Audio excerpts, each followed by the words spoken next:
SpaceX has mastered grid fins like no one else. Their precision landings are insane, and it's all thanks to those clever pieces of engineering. Did you know that the Falcon 9 first tested grid fins back in 2014?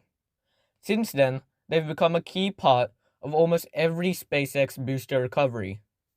So, how do they actually work? Let's start with the basics. The Falcon 9's grid fins are made from titanium, and each one is about 1.2 by 1.5 meters, roughly the size of a large car's door.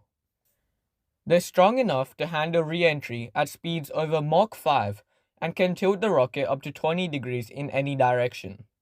Now, what do they actually do on the way down? There are three main jobs: control, slowing the booster, and landing accuracy. First, aerodynamic control.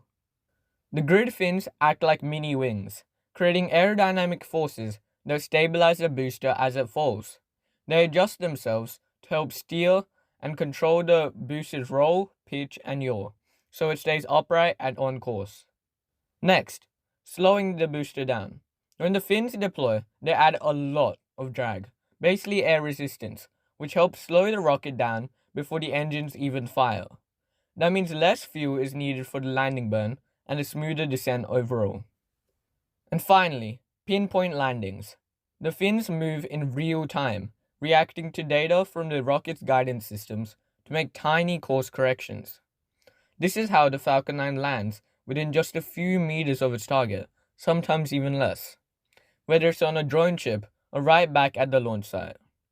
So yeah, the grid fins may not look flashy, but they're one of the biggest reasons SpaceX can launch and land rockets almost every other day.